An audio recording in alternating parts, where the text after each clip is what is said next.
안녕하세요. 사연에 빠지다의 DJ 민영입니다. 오늘도 두 가지 사연 준비되어 있으니 재미있게 들어주시고요. 구독과 좋아요 버튼도 꾹 눌러주세요. 그럼 오늘의 사연 함께 시작해 볼게요.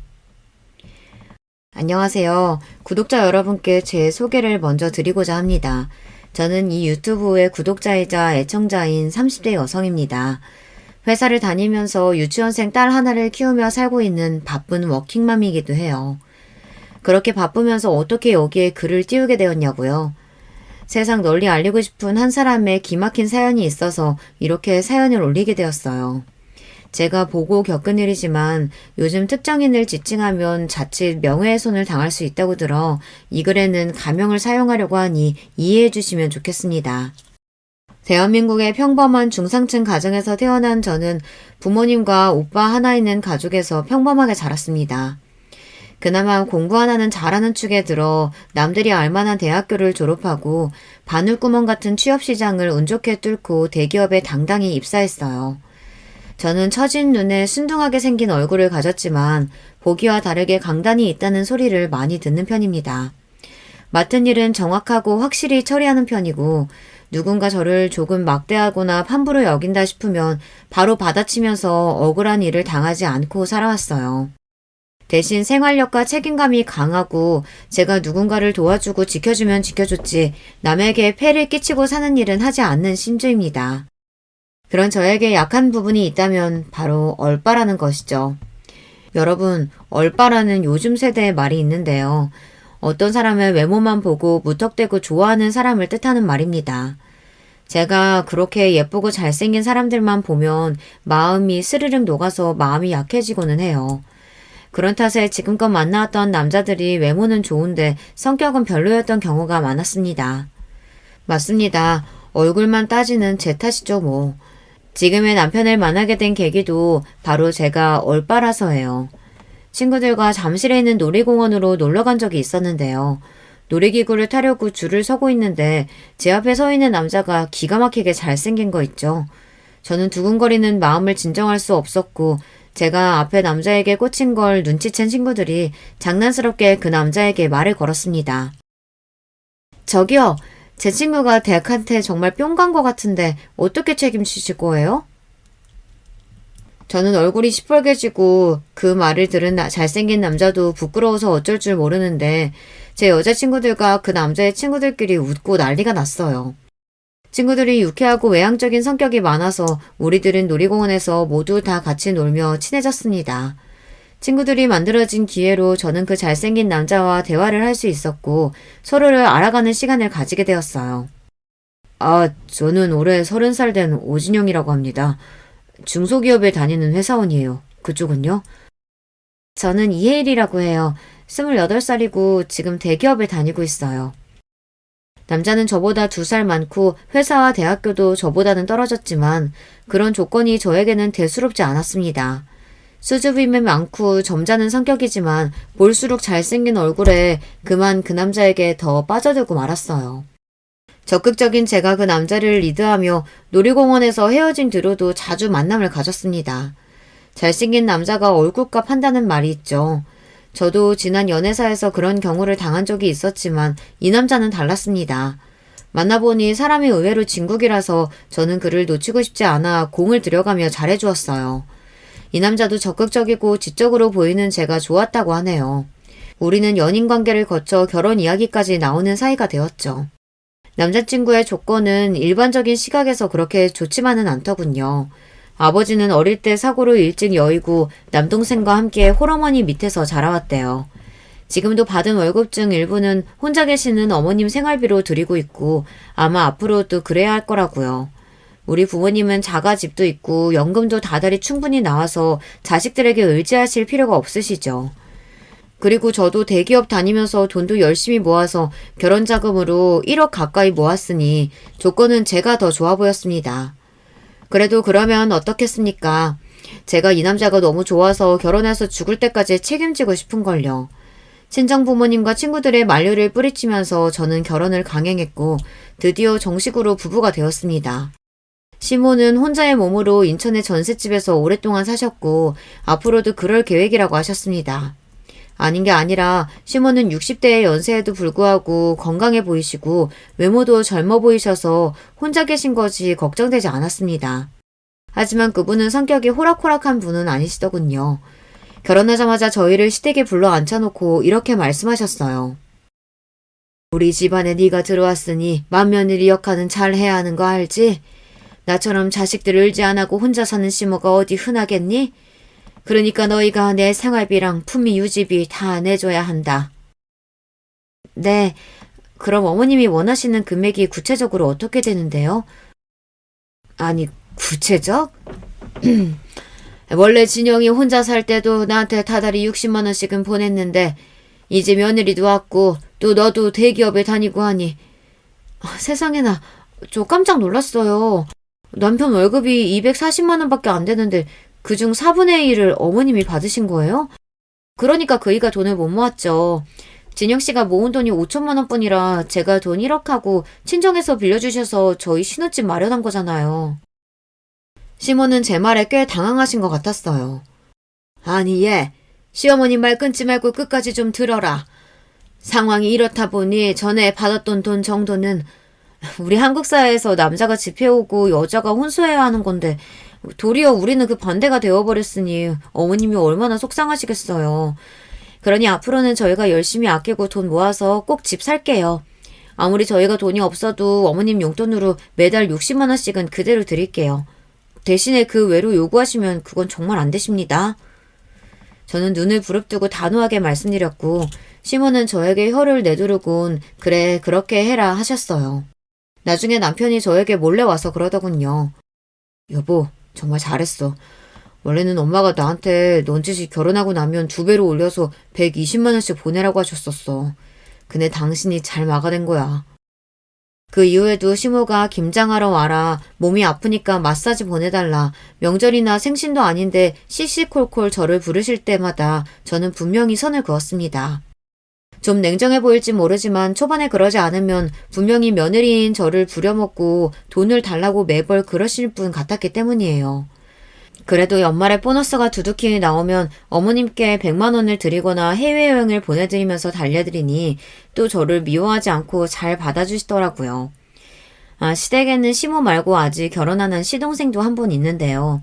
이 시동생도 시모 못지않게 가관입니다. 일단 우리 시동생도 참 잘생겼어요. 게다가 그의 직업은 방송인이에요. 어떤 방송국에 소속된 아나운서이죠. 하지만 우리 남편과는 사뭇 다른 성격을 가졌어요.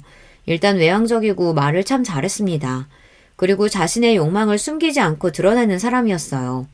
자기가 방송국 국장까지 오를 것이며 오는 여자 안 맞고 가는 여자도 한 번 더 만나본다는 신조라네요. 형수인 제가 속속들이는 모르겠지만 대충만 봐도 만나는 여자가 참 많았고 양다리, 삼다리도 걸치는 것 같더라고요. 그래서 저는 서방님이 결혼은 안 할 줄 알았어요. 물론 직업 탄탄하겠다, 외모 좋고 여자들에게 인기도 많을지언정 저렇게 한 사람에게 만족하지 못하고 여러 여자를 탐닉하고 다니니 결혼이라는 굴레에 갇힐 사람이 아니라고 생각했거든요. 그런데 의외로 서방님은 어느 날 갑자기 결혼할 여자를 시댁집에 데려왔다는 겁니다. 무척이나 궁금해진 저는 서방님이 집에 결혼할 아가씨를 데려왔다는 소식에 한달음에 시댁으로 왔어요. 여간에서는 시모 때문에 시댁 방문을 잘 안 하지만 제 스스로 이렇게 온 적은 처음이네요. 서방님 옆에 있는 아가씨는 순간 모델인 줄 착각했습니다. 키가 크고 마른 몸을 한 자태가 여자들이 딱 부러워할 만한 몸매에다가 얼굴도 예뻤어요. 역시 서방님답게 외모를 보고 여자를 골랐구나 하고 생각했죠. 우리 애가 늦게 결혼할 줄 알았더니 덜커덕 이렇게 장가가겠다며 갑자기 아가씨를 데려왔으니 내가 좀 놀래버렸네. 그럼 아가씨는 직업이 뭐유? 네, 어머님. 전 여대 앞에서 작은 카페 운영하고 있어요. 원래는 모델 지망생이었는데 마땅히 직업 없이 있으니까 걱정되신 친정아버지가 하나 차려주셨거든요. 에이, 작은 카페? 그냥 가게 하는 자영업자구만. 내 아들이 방송국 아나운서인데 아가씨 직업이 아무래도. 그럼 친정에 재산은 좀 있으신가? 노골적인 시모 때문에 그 아가씨는 당황하는 기색을 보였습니다. 어머니, 그런 질문을 바로 하시면 동생 여자친구가 당황하죠. 죄송해요. 저희 어머님이 동생에 대한 기대가 어릴 때부터 너무 크셔서 그래서 자세히 물어보시는 거니까 이해해 주세요. 아, 물론이죠. 괜찮습니다. 저도 알고 있어요. 상우 씨에 비해서 제가 많이 부족하죠. 그래도 결혼하고 이 집 사람 되면 제가 더 열심히 어머님께 잘할게요. 상우 씨나 시댁 가족분들 모두에게도요. 제가 보기에 예비 동서는 구김살 없고 참 착한 사람이었습니다. 서방님 성격이 보통이 아니라서 그런지 자기 말 잘 듣고 좋은 사람으로 잘 골랐구나 하고 안심했어요. 하지만 신부감이 돌아가고 나서 서방님은 시모와 이런 이야기를 나눴습니다. 엄마, 미리 얘기 못해서 미안. 일이 갑자기 그렇게 돼버렸어. 걔가 임신해버린 것 같다고 하더라고. 도리가 없지 뭐. 시모는 서방님의 등짝을 몇 대 치면서 분한 감정을 드러내버렸습니다. 아이고 이놈아. 일을 그르쳐도 유분수지. 내가 너한테 뭐라고 주의를 줬냐? 여자들하고 노는 건 좋은데 자식 새끼 생기는 건 조심하라고 하지 않았냐? 임신을 시킬 거면 친정에 돈 좀 있는 여자한테 했어야지. 별 볼 일 없는 저런 애하고? 똑똑한 척 혼자 다 하더니. 에휴. 제가 보기에는 어디 가도 예쁨 받을 외모와 성격을 가진 훌륭한 규수인 것 같은데 시모와 서방님은 자기들 성에 차지 않는 조건을 가진 동서를 처음부터 마음에 들어하지 않았습니다. 그나마 저는 결혼할 때 남편보다 조건이 좋고 그랬음에도 저에게 잘해주기는커녕 사사건건 참견하고 돈을 요구하는 시모였습니다. 초반에 기싸움도 제가 졌더라면 아마 더하면 더했겠죠. 앞으로 동서의 시댁 생활이 괜찮을까 하고 염려가 되었던 것도 솔직한 심정이었어요. 서방님과 동서가 결혼 준비를 하면서 한 가지 놀라운 사실이 있었습니다. 결혼식이 한 달 앞으로 다가와서 청첩장을 온 곳에 다 돌리고 있는데 동서가 놀라운 고백을 하고 만 것이죠. 사실 제가 임신했었다는 말씀은 거짓말이었어요. 너무 성우 씨와 결혼하고 싶어서 해서는 안 될 거짓말을 해버린 거예요. 하지만 결국 저는 성우 씨 아이 임신해서 꼭 낳고 기를 거예요. 그러니 한 번만 용서해 주세요. 그 선한 사람이 얼마나 서방님과 결혼하고 싶었으면 그랬을까 놀라운 한편 안쓰러웠습니다. 하지만 시모의 반응은 대박이었죠. 이건 사기 결혼이야. 어쩐지 배도 별로 안 불러더라니만 저런 것한테 속아버리고 말다니. 이를 어쩌면 좋으냐. 아이씨, 거짓 임신 때문에 너한테 발목 잡힌 거니까 앞으로 내가 결혼해서 내 멋대로 살아도 나한테 뭐라고 할 구실 없는 거다. 물론 임신으로 속이고 결혼한 것은 분명 동서의 잘못이었습니다. 그렇지만 이렇게 책 잡히고 나서 동서는 더욱 험난한 결혼 생활을 해야 했어요. 시모는 자신을 속인 대가로 동서의 월급 반을 내놓으라고 엄포를 놓았습니다. 또한 서방님은 어딘가 다른 꿍꿍이를 갖고 있는 것 같았습니다. 남편으로서 아내를 보호해줘야 하는데 시모가 동서를 구박할 때 단 한 번도 감싸주거나 동서를 위로해주는 모습을 보지 못했습니다. 그리고 시모와 서방님 둘은 동서를 대놓고 무시하고 천덕꾸러기 취급을 하고는 했어요. 시모의 생신날이 되면 시모의 갑질은 과간이 아닙니다. 생신은 5월 중순인데 그달 1일부터 아들 며느리들에게 공식 선포를 하시고는 해요. 내가 받고 싶은 선물은 루비가 박힌 목걸이랑 명품 지갑 그리고 명품 구두다. 그리고 이번 생일은 강남에 새로 오픈한 호텔이 있는 레스토랑에서 보내고 싶구나. 인천에 사시는 분이 밥 한 끼 먹자고 강남까지 가자고 하시니 그 허영심이 참 대단하죠. 원하는 선물은 또 어떻고요. 시모는 평소에 주기적으로 나가시는 모임이 7개나 되고 특히 여기저기에서 남자친구들을 만들어내는 통에 거의 매일 외출을 하고 다니십니다. 아무리 남자친구들에게 얻어먹는다고는 하지만 나가서 돈 쓰지 거기에 화장품과 옷, 구두 등 자기 패션에 들어가는 돈이 많다 보니 60대 어르신 혼자서 꽤 많은 생활비를 필요로 하세요. 저는 결혼 초기에 시모와 단판을 짓고 나서 매달 60만 원 그 외에는 일절 요구하지 않기로 했지만 동서는 그렇지 못했습니다. 이미 시집 오기 전부터 거짓 임신으로 책 잡힌 동서는 시모의 과한 요구를 거절하지 못하고 있는 상황이었을지도 모르죠. 동서는 카페를 운영하면서 버는 수익금의 절반을 시모에게 상납해야 했어요. 그러고 남은 돈은 생활비로 모두 써야 했습니다. 동선의 카페가 한동안 잘 되어서 잘은 몰라도 한 달에 250만 원 이상은 꼬박꼬박 시모에게 돌아갔다고 들었어요. 그 돈은 아르바이트도 안 쓰고 하루 10시간 이상 일하는 동서가 수고한 대가인데 아무 일도 하지 않아 놓고 그 돈을 혼자 꿀꺽하다니 정말 인색한 노인네죠. 그리고 하루라도 돈이 늦으면 가게에 전화를 해대고 동서에게 난리를 친다고 하네요. 동서는 카페를 하면서 건강이 날로 상해서 정말 이러다 과로로 죽겠다 싶어졌다고 합니다. 그리고 누구보다 서방님과 아이를 원하고 있는데 아무래도 가게 일이 바빠서 임신이 잘 안 된다는 생각이 들었대요. 결국 동서는 다른 사람에게 권리금을 받고 카페를 팔았습니다. 그리고 그 돈을 가지고 있다 나중에 하고 싶은 사업 자금으로 쓰겠다고 했어요. 하지만 카페를 그만둔 지 석 달이 되어가자 시모는 매일같이 전화해서 괴롭혔어요. 왜이겠어요. 매달 연금처럼 동서의 돈을 받으시다 떨어지고 나니 동서 보고 빨리 나가서 일해서 돈 벌어 오라는 거죠. 우리 남편 같으면 시모를 말리거나 그도 안 되면 남편 월급에서 일정 용돈을 드리면서 마무리할 텐데 서방님은 정말 가만히 있었습니다. 도리어 서방님은 시모와 한패였어요. 너 언제 가게 다시 할 거야? 계속 그렇게 집에서 놀고 먹고 있을 거냐고. 여보, 내가 전부터 하고 싶었던 일이 있어서 이제 천천히 준비할게요. 그게 뭔데? 제가 예전에 인터넷 쇼핑몰 모델 일 했었잖아요. 그때 아는 언니가 쇼핑몰 운영하는 거 어깨너머로 보니까 재밌어 보이더라고요. 나도 언젠가는 하고 싶었어요. 뭐? 아니, 네 몸매로 무슨 인터넷 쇼핑몰 모델이야. 예전이라면 몰라도 지금은 드럼통같이 뚱뚱해졌는데 진심이야? 어느 누가 네가 입은 옷을 이쁘다고 사주겠냐? 어이가 없네. 동서는 결혼 이후 과로한 상태로 임신 준비와 유산을 겪으면서 건강이 상하고 체중도 많이 불어났거든요. 그때 마른 몸매는 사라지고 지금은 88 사이즈가 되었으니까요. 그렇다 보니 주변의 달라진 시선과 자기 자신에 대한 실망으로 그 스트레스를 폭식으로 푸니 악순환으로 몸매와 건강이 점점 더 상하는 거죠. 서방님은 그런 동서에게 매일 뚱뚱하다고 여자로서 매력 빵점이라면서 더 구박했어요. 심지어 시모는 같은 여자이면서도 대놓고 비아냥거렸어요. 쟤 그나마 볼 게 날씬한 몸매 하나였는데 그마저 없으니 불쌍한 우리 아들은 저런 마누라랑 어떻게 평생 살겠니? 나를 봐라.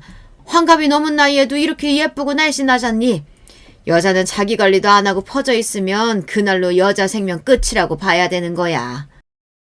사실 시모는 미인인 편입니다. 그래서 시모의 유전으로 남편이나 서방님 모두 외모가 출중한 것 같아요. 시모는 일찌감치 생활비를 벌어온다거나 집안일도 안 하면서 매일 자기 얼굴에 팩하고 운동하면서 자기 몸만 챙기고 사니 또래의 어르신보다야 관리가 잘 되어 있습니다. 하지만 자신이 팔자 좋게 관리한다고 해서 뚱뚱한 사람을 비난할 권리는 없잖아요. 동서가 참 불쌍했습니다.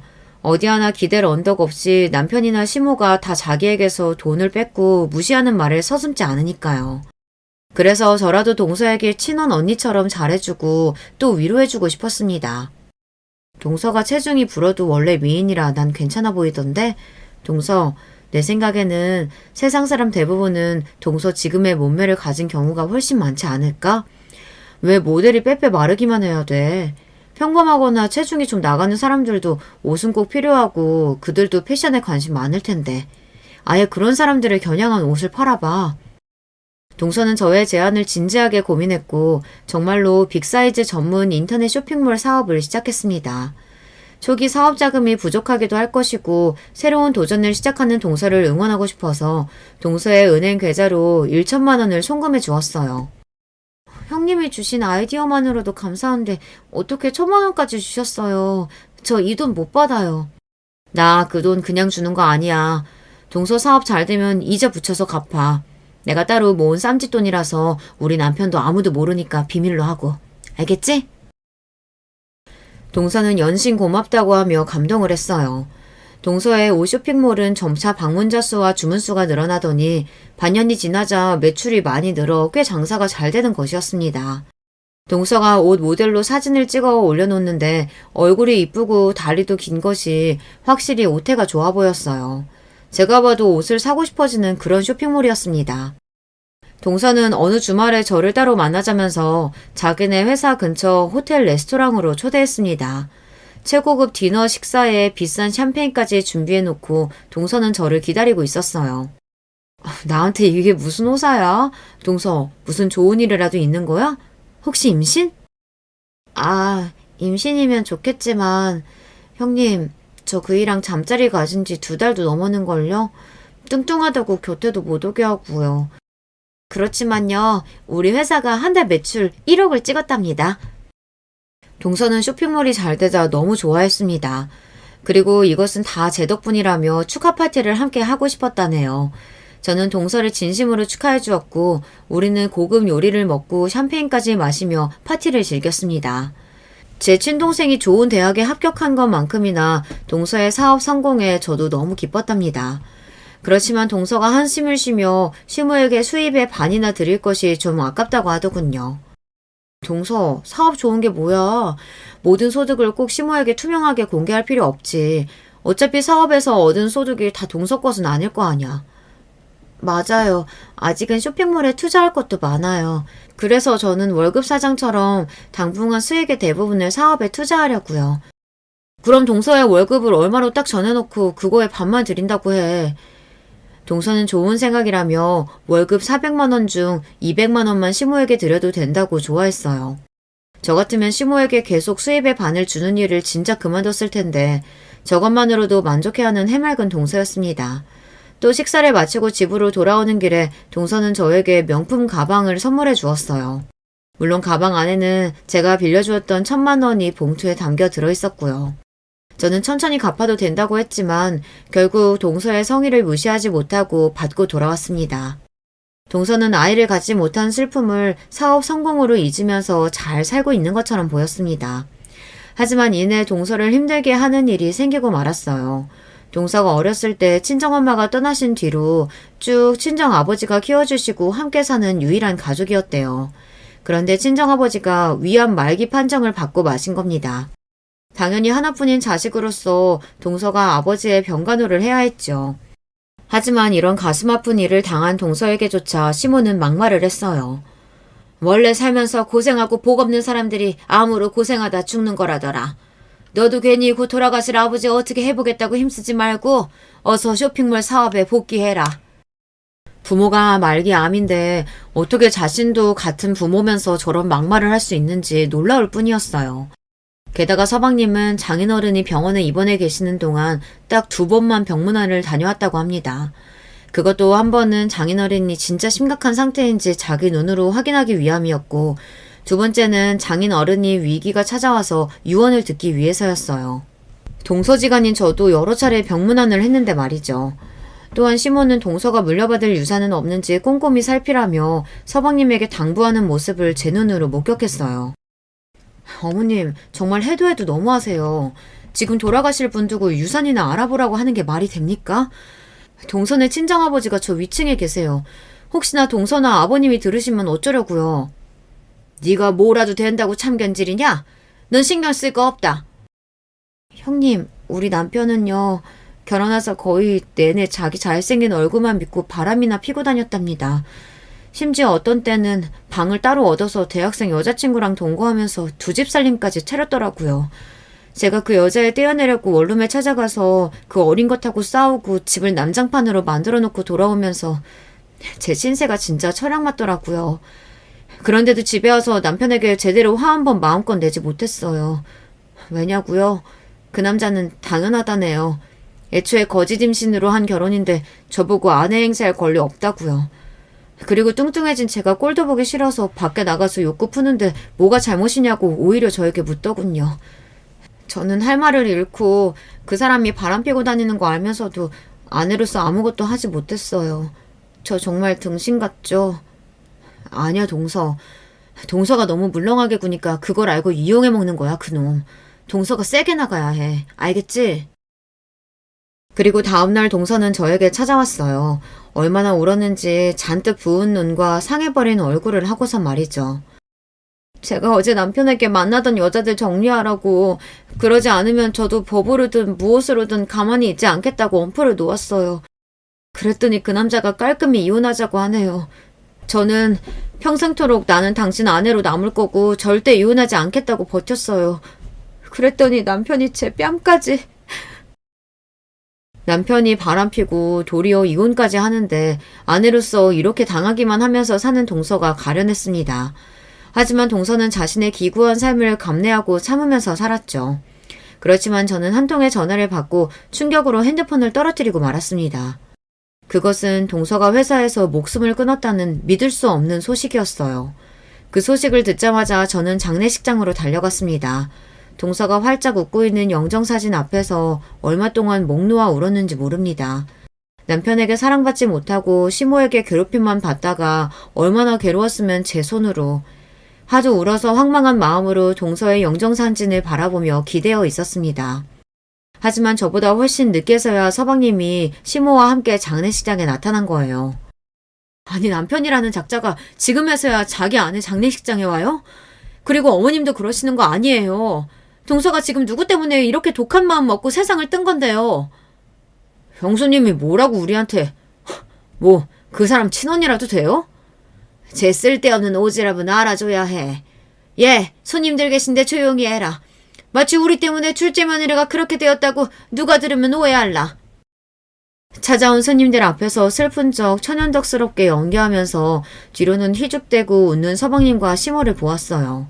그 순간 사람이 너무 밉고 싫으면 죽이고 싶을 수도 있다는 것을 처음 느끼게 되었습니다. 장례식장에서 동서의 죽음을 진심으로 슬퍼하는 사람은 저뿐만인 것 같았어요. 게다가 서방님은 이틀째 날에는 방송일로 바쁘다는 핑계를 대고 장례식장에 나오지도 않았어요. 그렇지만 전 알고 있었습니다. 자기 아내 장례식 중에 내연녀와 노느라 장례식장을 비웠다는 것을요. 이 파렴치한이 전화통화하는 것을 제 귀로 들었기 때문입니다. 자기야, 나 급한 일 생겨서 오늘 못 간다고 했잖아. 내 아내 죽어버려서 3일 동안은 꼼짝 말고 여기 지키고 있어야 할걸. 그래? 내가 꼭 잊지 않아도 장례식장은 돌아갈 거라고? 알았어. 30분만 기다려. 사랑하는 이 오빠가 이쁜이한테 달려간다. 시모도 하루 잠깐 장례식장에 들렸을 뿐 발인 때까지 다시 발걸음도 하지 않았어요. 살아서는 그렇게 빚쟁이처럼 동서의 돈만 뜯어내려고 혈안이 된 양반이 장례식조차 나몰라라 할 줄은 몰랐기 때문에 저는 시모에 대한 실망과 분노가 쌓여갔어요. 나라도 동서를 위해 최선을 다해 우리 남편과 함께 장례식장의 일을 도왔죠. 3일장을 무사히 치르고 동서의 유해는 화장을 해서 유골함에 곱게 담아 추모공원에 안치했습니다. 갑자기 세상을 떠난 동서의 죽음이 믿기지 않아서 멍한 채로 하루하루를 보냈어요. 사람이 이렇게 억울하게 삶을 마감해도 되는 건지 그 답답함과 억울함을 느끼며 지나야 했지요. 그리고 며칠이 지났을까요? 어떤 모르는 번호로 전화가 와서 받아보니 처음 듣는 여자분의 음성이 들렸습니다. 안녕하세요. 저는 박선영의 친구 서민영이라고 합니다. 얼마 전 장례식장에서 배웠었죠. 제 친구가 죽기 전에 형님에 대한 이야기를 자주 했었는데 진심으로 자기 편이고 친언니처럼 잘 대해준다 그랬어요. 그 여자의 말을 들으며 기억을 더듬어 보니 제 머릿속에 떠오르는 한 여자가 있었습니다. 동서의 장례식장에서 동서의 친구라며 혼자 찾아온 여자가 있었어요. 이틀 동안이나 장례식장에 와서 육개장 한 그릇과 소주 반 병을 비우고 가만히 앉아 있었습니다. 그녀의 모습만 봐도 전 알 수 있었어요. 진심으로 슬퍼하고 울어준 동서의 진짜 친구라는 것을요. 바로 그 친구가 저에게 전화를 했고 기니 할 말이 있다면서 만나기를 청했습니다. 그리고 곧바로 우리는 한 카페에서 만났죠. 어서 오세요. 제가 전화드린 서민영이라고 합니다. 제 친구 선영이의 억울함을 이해하고 그 아이를 그렇게 죽게 만든 사람들이 누구인지 우리는 알고 있을 것 같군요. 그 친구는 자기 명함을 저에게 보여주었는데 그녀는 글쎄 대형 로펌의 변호사인 거예요. 언니라고 부를게요. 괜찮으시죠? 선영이의 죽음 앞에서 언니는 이대로 가만히 있을 수 있어요? 저는 못 참겠어요. 그리고 불쌍한 선영이를 몇 번이나 말려봤지만 제가 역부족이라서 막을 수가 없었네요. 너무 미안해요. 제 친구한테. 정말 착한 아이였는데. 사실 나도 동서가 왜 그렇게 되었는지 대략 알고 있는 사람으로서 그 나쁜 사람들은 웃으면서 잘 지내고 있는데 우리 착한 동서만 왜 죽어야 했는지 생각할수록 억울하고 화병이 날 지경이에요. 할 수 있다면 동서 대신 제가 복수해주고 싶어요. 맞습니다. 그 복수를 우리가 해주기로 해요. 저는 이전부터 선영이의 법률 자문이기도 해서 그 아이가 형님께 남긴 유언장을 보여드리고 앞으로 우리가 도모의 일들을 상의하기 위해 만나자고 연락드린 거예요. 저는 친구분이 건넨 동서의 유언장을 읽기 시작했죠. 저는 언니가 없었지만 형님이 언니처럼 제게 잘해주셔서 세상에 좋은 사람도 있고 내가 의지할 곳도 있다는 좋은 마음 하나 안고 떠납니다. 더 이상 세상을 살아갈 의지와 희망을 잃고서 사실 자살 시도 전에도 한 적이 있었어요. 그때는 친구 민영이의 도움으로 살아나긴 했는데 아무래도 제가 이 세상에 살 의미는 없는 것 같아요. 그래서 결국 이렇게 한심한 짓을 또 하게 되었네요. 제가 자살을 하지 않았더라도 아마 남편 때문에 결국은 죽고 말았을 거예요.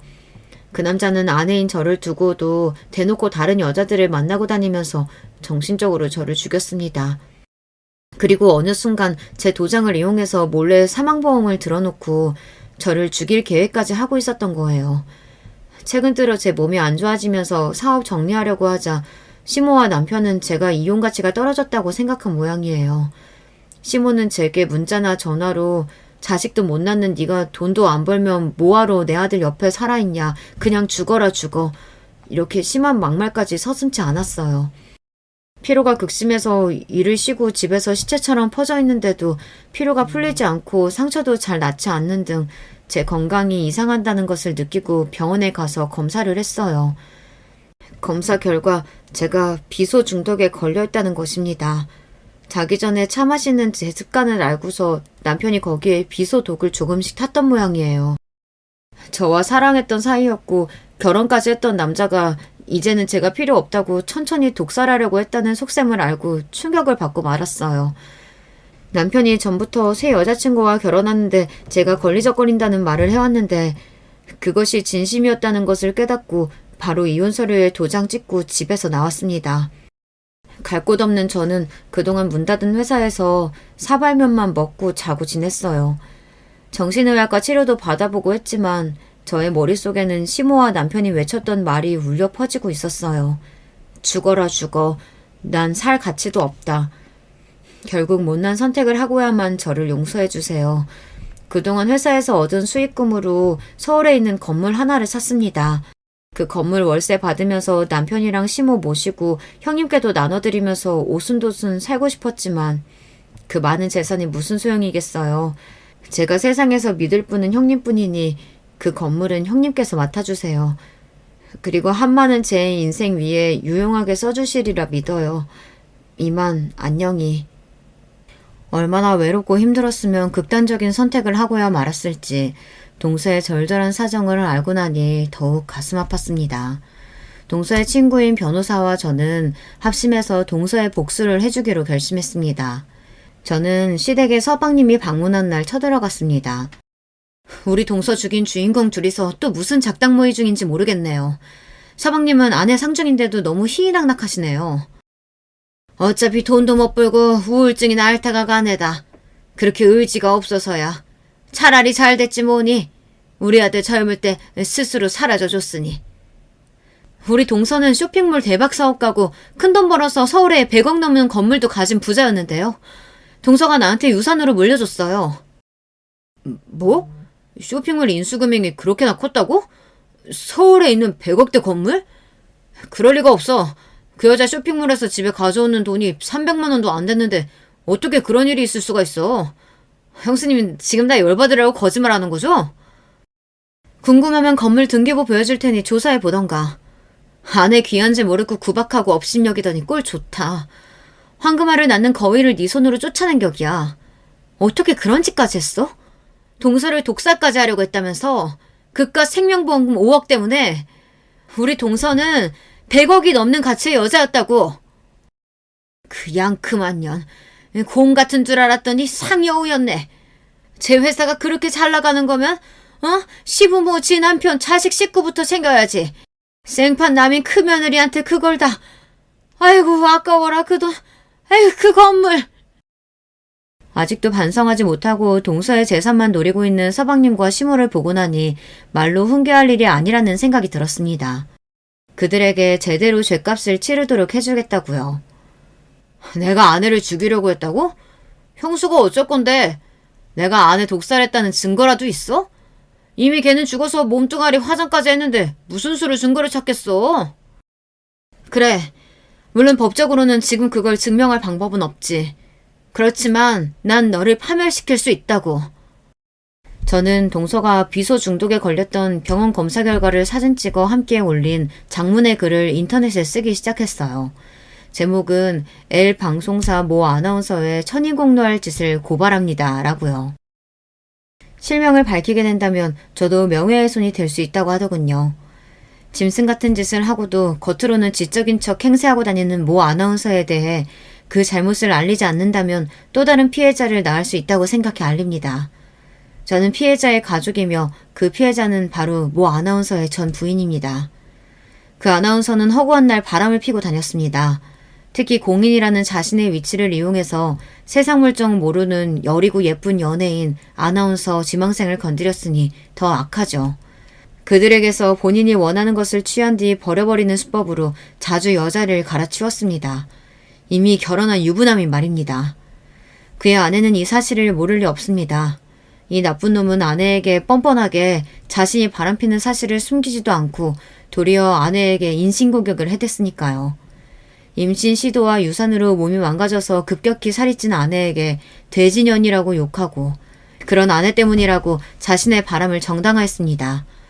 뿐만 아니라 그 아나운서와 그의 모친은 사업을 하는 아내에게 과한 돈을 요구했습니다.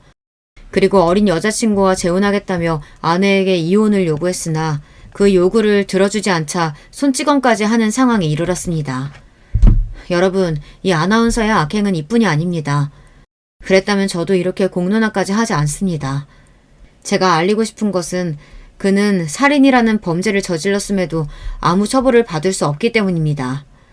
그는 아내의 이름으로 사망보험을 몰래 들어놓고 독극물 살인 미수를 저질렀습니다. 다행히 아내는 이를 알아채고 그로 인해 사망에 이르지는 않았지만 말입니다. 그렇지만 아내는 결국 그녀를 사망에 이르게 만들고 말았습니다. 자기 남편이 자신을 죽이려고 했던 사실과 정신적, 신체적인 고통을 지속적으로 받으면서 그녀는 피폐해질 대로 피폐해져 결국 자살이라는 끔찍한 선택을 하고야 말았습니다. 그런데 이 아나운서는 그 여자의 부검도 할 수 없는데 자기 죄에 대해 증거가 없지 않냐면서 뻔뻔하게 나오고 있습니다. 여러분, 세상에 이렇게 나쁜 놈이 텔레비전에 대중 앞에 나와서 방송을 한다는 것이 말이나 됩니까? 이제는 악마 같은 그 아나운서의 이중적인 모습이 세상에 드러나야 합니다. 그래서 여러분의 힘을 합쳐서 이 사람에게 벌을 내려줍시다. 제 글은 일파만파 퍼졌고 글을 본 많은 사람들은 제가 실명을 밝히지 않았음에도 금세 서방님이 저 글의 주인공이라는 것을 알게 되었습니다.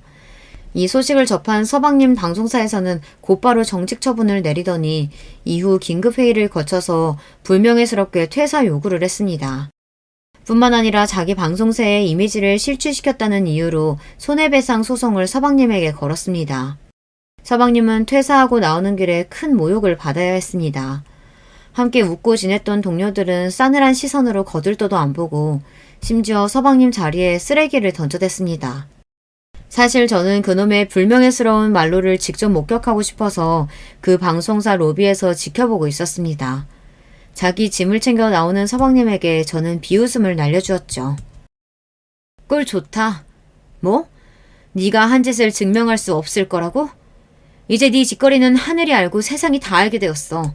앞으로 어떻게 살아갈래? 너 인터넷에 글쓰게 너지?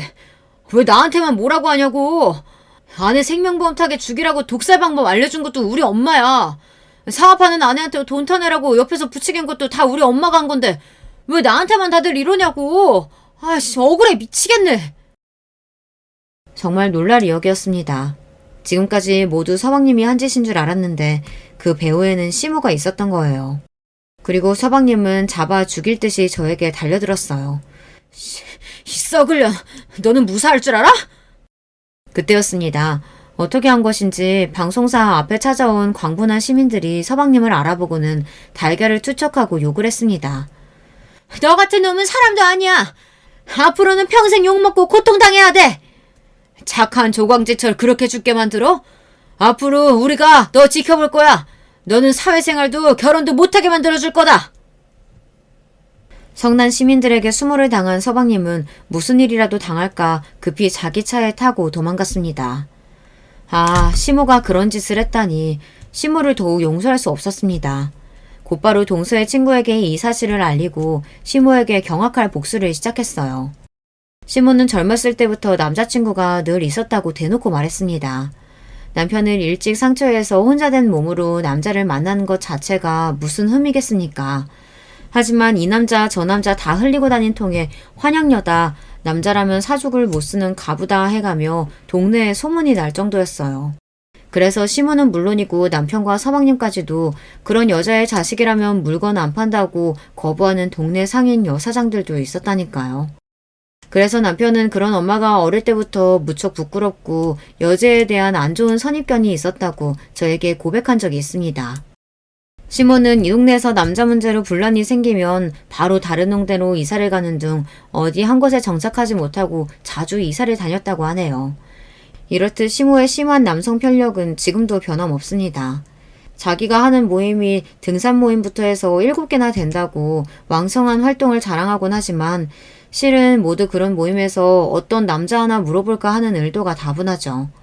예전에도 한번 유부남을 꼬시고 놀다가 부인에게 간통죄 고소를 당한 적이 있었다고 합니다. 지금 60대의 지긋한 나이임에도 불구하고 시모는 아직도 정신 차리지 못하는 것 같아 보였어요. 그래서 저는 이 점을 이용하고자 했습니다. 변호사 친구는 시모가 만나고 다니는 남자들을 조사했고 그들의 인적사항을 파악했습니다. 50대 일용직 근무자부터 70대 후반에 은퇴한 공무원까지 혼자인 분도 있었지만 유부남도 있고 참 다양한 남자들을 시모는 한꺼번에 만나고 있더군요. 우리는 그 사람들의 자식과 아내에게 시모가 그 남자들을 만나고 다닌 증거사진과 시모의 연락처 등을 우편으로 보냈습니다. 그리고 얼마 뒤 저는 시댁에서 좋은 구경을 할 수 있었죠. 우편으로 자신의 남편, 아버지의 불륜녀인 시모를 응징하기 위해 가족들이 찾아온 거예요. 너 이년이? 멀쩡히 아내가 살아있는 유부남을 꼬셔냈다지? 오늘 내 손에 명줄 잡혀봐라 어디? 우리 아버지가 결혼하고 싶다고 한 여자가 당신이에요? 아니, 곱게 늙어야지. 그 나이에 꽃뱀도 아니고 왜 당신이 우리 아버지 연금이랑 우리 집에 왈가왈부하는 거야? 우리 자식들은 절대로 당신 같은 천박한 늙은 여우가 우리 아버지 꼬드기는 거 못 참으니까 또 한 번만 만나봐요. 화가 난 여러 사람들에게 둘러싸인 시모는 자기가 저지르고 다닌 짓이 있으니 입이 10개라도 할 말이 없을 줄 알았어요. 하지만 시모는 사죄는커녕 그들에게 고개를 빳빳이 들고 뻔뻔한 소리를 해댔습니다. 어따 대고 내 이 이쁜 얼굴에 손대려고 해. 흠집만 내봐 아주. 그리고 내가 꼬시긴 뭘 꼬셔. 워낙 예쁘고 젊어 보이니까 할배들이 알아서 달라붙는 거지. 남편 관수, 아버지 관수 잘했으면 그 남자들이 그랬겠냐고. 왜 나한테만 지랄이야? 이러니 그들이 시모를 가만두겠습니까? 머리를 쥐어뜯고 시모의 얼굴에 손을 대고 아수라장이 따로 없었죠. 시모는 이러다 죽겠다 싶었는지 주변을 두리번거리다가 저 멀리 보이는 저를 발견하고는 얘 큰며느리야. 이러다 나 죽겠다. 경찰 좀 데리고 와라. 이 사람들 좀 말려봐. 하지만 저는 시모를 도와줄 생각이 전혀 없었죠. 빙그레 웃으면서 잠자코 보고만 있었습니다. 시모는 톡톡히 죗값을 치러야 하니까요. 당신이 저지른 일에 대한 대가는 받으셔야죠. 죄 없는 우리 동서는 당신 새치여 때문에 하늘나라로 가는걸요. 그리고 저는 집에 돌아와서 남편에게 지금까지 제가 보고 들은 이야기를 모두 털어놓았습니다. 자기 엄마와 동생이 그 정도로 파렴치한 짓을 벌였을지 까맣게 모르고 있던 남편은 적잖이 충격을 받고 말았어요. 당신이 선택해. 나는 앞으로 당신 어머니와 동생 용서하지 못하고 볼 생각이 추워도 없으니까 말이야. 당신이 피부치를 선택하겠다면 깔끔히 나랑 이혼하면 돼. 혼란스러워하던 남편은 잠시 생각하고 나서 말했습니다. 아무리 내 가족들이라지만 도무지 믿을 수 없는 짓을 벌여왔잖아. 그런 일을 당하다가 세상을 뜬 재수씨에게 미안해서 어떻게 하니. 난 당신과 뜻을 같이 하겠어. 우리 가족들과 인연 끊고 살 거야. 결국 남편도 자신의 엄마와 동생을 버리기로 마음먹었습니다. 직업을 잃고 전전하던 시동생과 남자친구들의 가족들로부터 수모를 당한 시모는 얼마 뒤 저와 남편에게 연락을 해왔습니다. 생활비가 없으니 돈 1,000만 원을 빌려달라는 뻔뻔스러운 요구였죠. 하지만 저는 전화도 문자도 받지 않고 차단해버렸습니다. 물론 우리 남편도 마찬가지였어요. 후에 들어보니 서방님은 재직 중이던 방송사에서 손해배상 소송을, 그리고 시모는 상간자 소송을 당했다고 하더군요. 돈도 없는 사람들이 그런 소송까지 당해서 위자료 등을 물어줘야 한다니 진짜 패가망신이 아닐 수 없습니다. 시모와 서방님은 그래도 숨쉬고 이 땅 위에서 어떻게든 살아가고 있지만 동서는 자기 잘못도 없이 이제 세상에 없으니 그들에게 이 정도 고난은 넘치지 않다고 전 생각해요. 함께 이야기를 들어주신 구독자 여러분들 생각은 어떠신가요? 할 수만 있다면 더 한 벌을 내리고 싶지만 제가 동서를 위해 해준 복수는 이쯤으로 끝마쳤습니다. 아, 동서가 물려준 건물은 어떻게 되었냐고요? 제가 건물 관리를 하면서 매달 거액의 월세가 나오고 있는데 그중 3분의 1은 우리 딸의 유학 자금으로 사용하고 있고 3분의 2는 동서의 이름으로 기부 단체에 보내고 있습니다. 그리고 언젠가 저도 나이가 들어 처분해야 할 때가 오면 제 자식에게 물려주지 않고 기부단체에 기증하려고 생각하고 있어요. 큰돈 앞에 눈이 돌아가서 제가 동서의 뜻에 반해서 시모와 서방님 같은 자들이 되지 않도록 경계하고 있으니 너무 걱정하지 마세요. 이 일들을 겪은 지 2년이 되었지만 아직도 한 번씩 시모와 서방님은 저에게 협박을 해오고 있어요. 서방님은 네가 내 아내의 재산을 다 가로챘으니 돌려달라 하면서 말입니다. 시모 역시 제가 서방님과 시모에게 벌인 짓들을 기억하고 있다가 언젠가는 복수하겠다고 벼르고 있어요. 그런 연락을 받으면 당장은 저도 무섭고 두렵지만 나쁜 놈들이 하는 말 따위에는 굴하지 않으려고 노력하고 있습니다. 저는 제 이야기를 쓰면서 불쌍한 우리 동서의 사연, 시모와 서방님처럼 나쁜 사람들의 악행을 널리 알리고 싶었어요. 여러분께 재미도 있고 교훈도 있는 이야기가 되었으면 좋겠습니다. 그러면 제가 공을 들여 쓴 보람이 느껴질 것 같아요. 저는 여기에서 인사를 드리며 마무리해 볼게요. 함께 해주셔서 감사합니다. 여러분, 두 번째 사연 시작하기 전에 좋아요, 구독 꼭 눌러주실 거죠? 그럼 두 번째 사연 바로 시작합니다. 안녕하세요. 저는 충청도의 어느 안락하고 풍경 좋은 동네에 살고 있는 중년 남잔데요. 제가 귀가 심심할 때마다 습관적으로 틀어놓고 나는 사연에 빠지다 채널에 제 얘기 한번 보내봅니다. 여러분도 살면서 한 번쯤 이런 기분 들 때 있지 않으신가요? 자기가 살아온 이야기를 남에게 주절주절 떠들고 싶어지는 기분이요. 그러나 여러분 모두 아시겠지만 그럴 만한 상대를 만나는 것도 그런 기회가 생기는 것도 살다 보면 결코 쉬운 게 아니더라고요. 아무도 저를 모르시기 때문에 그만큼 허심탄회한 심정으로 제 얘기를 써내려갈 수 있음에 저는 이 시간을 감사히 여기렵니다. 매년 이맘때쯤이면 저는 생각이 많아져요. 왜냐하면 제 단 하나뿐이던 남동생의 기일이기 때문입니다. 나이 차이가 좀 나는 탓이었는지 아니면 타고나길 다른 성정이었기 때문인지 솔직히 저와 남동생이 살가운 형제는 아니었죠. 그러나 분명한 건 제가 끔찍하게 남동생을 속으로 아껴왔다는 사실입니다. 저는 가족에 대한 애착이 원래 유별났던 사람이었고 남동생은 그 반대에 가까웠으므로 홀연히 세상을 떠나면서 남동생이 홀가분해하진 않았을까 이런 슬픈 짐작을 저는 종종 했습니다. 남동생이 세상을 떠났을 당시 나이는 고작 31살, 만으로 29이었습니다. 술을 마시고 인적 드문 저수지를 거닐다가 어느 순간 남동생은 물에 빠졌습니다. 어떻게 된 경위인지는 주변에 카메라 한 대 없는 곳이기에 지금까지도 알지 못합니다. 술에 잔뜩 취해 있었다는 것과 혼자 그곳에 갔다는 것과 결국 그 저수지에서 싸늘한 주검으로 발견됐다는 것, 이 세 가지만이 정확한 진실이죠. 인맥도 없어서 초라하기 짝이 없었던 장례식장에는 그럼에도 곡소리가 끊이질 않고 울려 퍼졌습니다. 이럴 수 없어. 안 돼. 애가 이제 초등학교 들어갔는데 당신 이렇게 떠나버리면 남은 긴 세월 나 혼자 어떻게 하라는 거야. 당신 분명 애가 대학 갈 때까지 책임지고 돈 많이 벌어오겠다고 했잖아. 재수씨, 이러다가 또 실신할 수도 있어요. 힘드신 심정은 알겠지만 조금만 진정하세요. 아이 생각도 해주셔야죠. 진정? 내가 지금 진정하게 생겼어요?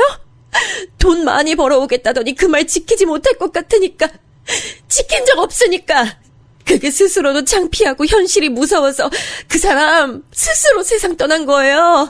천하의 비겁한 자식. 제 동생 그런 식으로 매도하지 마세요. 아무리 재수씨라 할지라도 화가 나는 거 쉽게 참을 수 없으니까요. 화가 나시면 뭐 어쩌실 건데요. 형제가 똑같이 못났으면서 괜히 착한 척 하실 필요 없어요. 그래봤자 아주버님도 그 사람처럼 똑같이 못났다는 사실 안 바뀌어요. 거의 제정신이 아니었던 재수씨를 상대하는 건 정말 힘든 일이었죠. 눈에 핏발이 선 재수씨 모습은 거의 섬뜩했습니다. 재수씨는 제 남동생이 스스로 생을 마감했다 여겼지만 제 생각은 달랐습니다. 그건 사고였고 비극이었고 그것만 겪지 않았다면 누구보다 멋지게 삶을 이어나갔을 사람이 바로 제 남동생이라 믿어요. 동생이 비록 개차반 같은 구석이 있는 녀석이긴 했습니다만 결코 어리디 어린 자기 핏줄 두고서 세상 떠날 위인은 못 됐습니다. 남동생이 세상에 남기고 간 핏줄, 제 친조카는 당시 초등학교 1학년 8살이었습니다. 심지어 남동생이 싸늘한 주검으로 발견된 날은 조카 아이의 생일을 단 사흘 앞둔 때였어요. 자기의 생일날 선물해줄 것도 없어서 그럴싸한 선물 한번 사주지 못하는 게 마음에 걸려서 그 사람은 더 그런 식으로 못난 구석에 내몰려서 세상 등진 거야. 틀림없어. 재수씨는 거의 광적으로 중얼거렸고 저는 오지 못하시는 부모님의 목까지 꿋꿋하게 자리를 지켰습니다. 남동생이 갑작스레 숨을 거두자 부모님께서는 두 분 다 쓰러지셨어요. 원체 몸이 안 좋으신 아버지, 그리고 너무 많은 고생하고 사셔서 몸이 약해진 엄마, 두 분 다 남동생 부고에 정신을 놓아버리셨죠.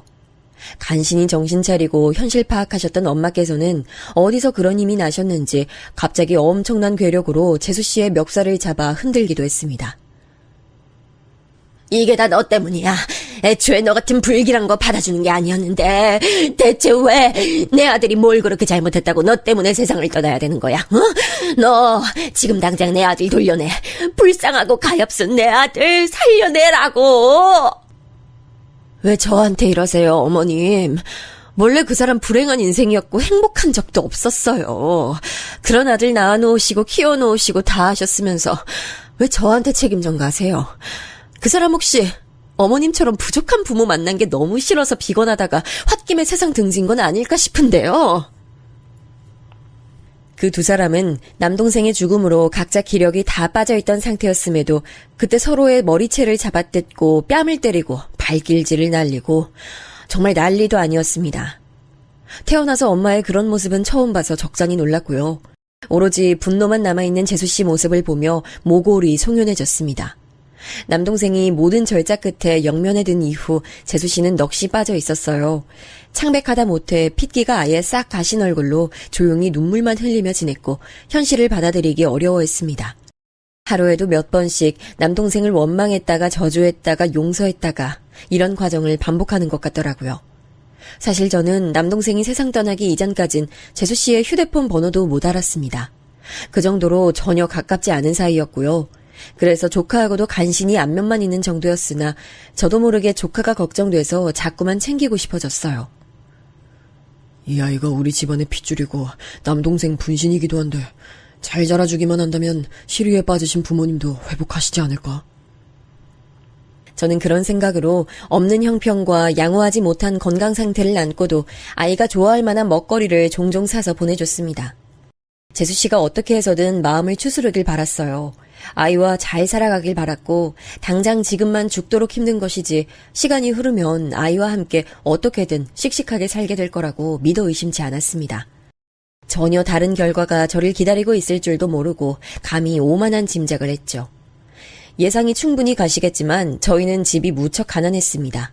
그냥 돈이 없다는 정도에 그치지 않았어요. 지금은 소아마비 환자, 보기가 아주 힘들어졌죠. 그러나 옛날엔 이런 경우를 드문드문 볼 수 있었는데요. 바로 저희 아버지께서 소아마비 환자셨습니다. 그래서 원체 거동이 조금 불편하셨어요.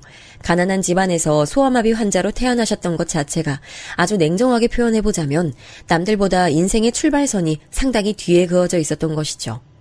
모든 사람들에게 공평한 건 단지 시간뿐이라는 말처럼 인생을 시작하는 출발선까지 저마다 다르더라고요. 아버지께선 늘 가난에 허덕이셨고 열이 가득한 마음을 따라와 주지 못하는 심체를 원망하셨습니다. 그래서 한땐 술에 의존하며 사신 적도 있었습니다. 나는 애초에 글렀던 놈인데 괜한 마음 가지고 열심히 뭐라도 해보려고 들었구나 이런 생각만 들더라.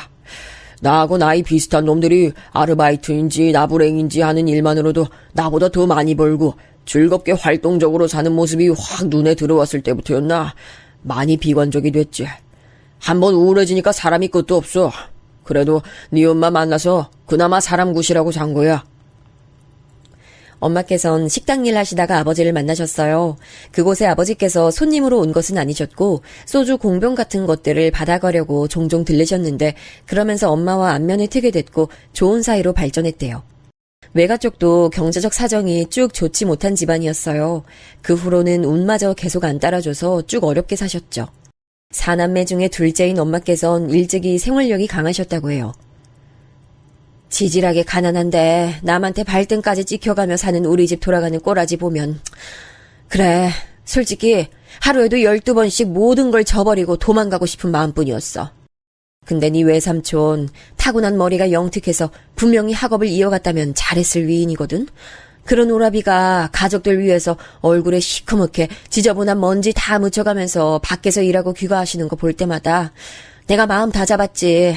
머리 똑똑한 오라비도 저렇게 꾹 참고 사는데 대체 내가 뭐가 그리 대단하다고 나 혼자만 먹고 살아보겠다고 도망갈 생각이나 했을까 싶더라.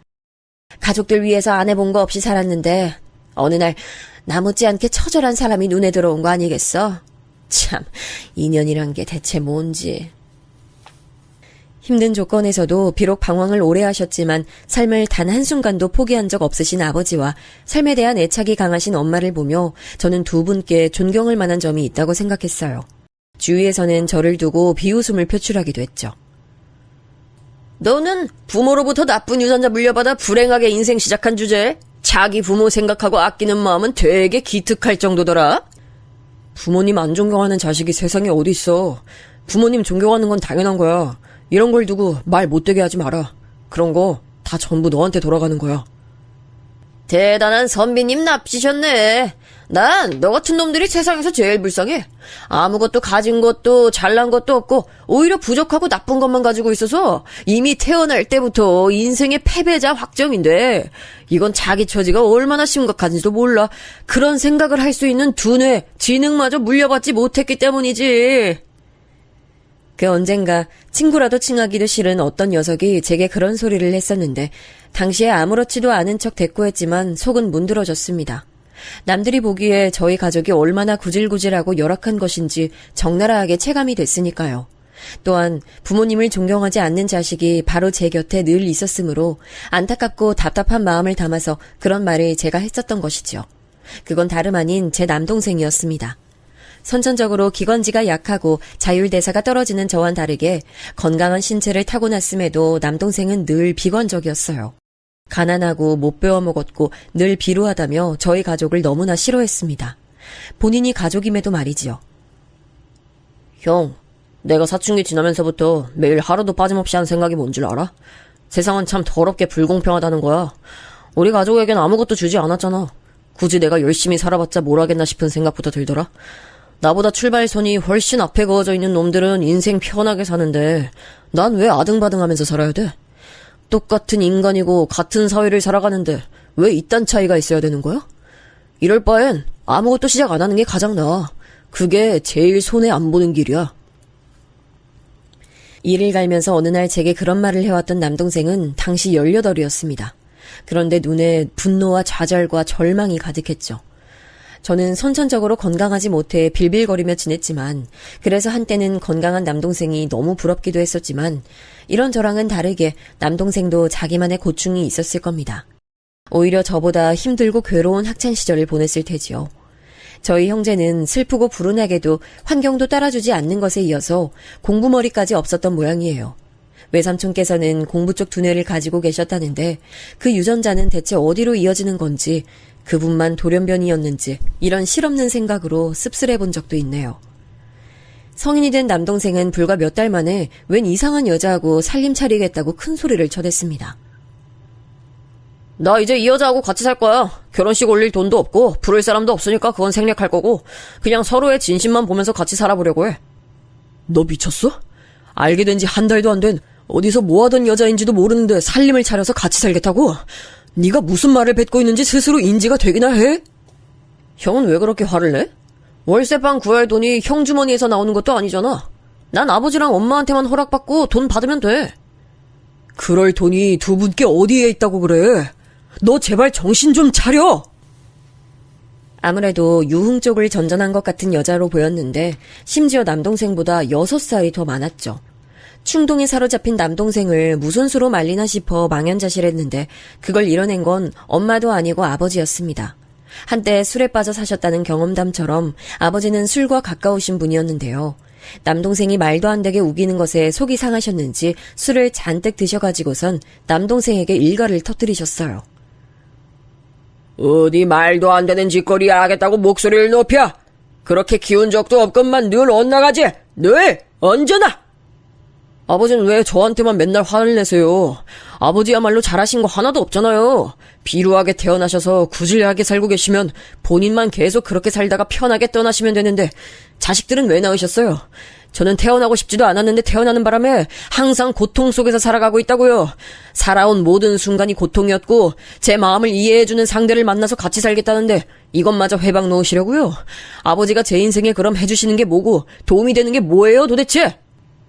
그래, 너는 낳는 게 아니었는데 너를 원래 낳지 않으려고 했었어. 네 형 하나만 낳고 우리 부부에겐 더 이상의 아이는 없는 거였어. 그러니까 네가 생겨서 태어난 건 우리한테는 엄청난 사고였지.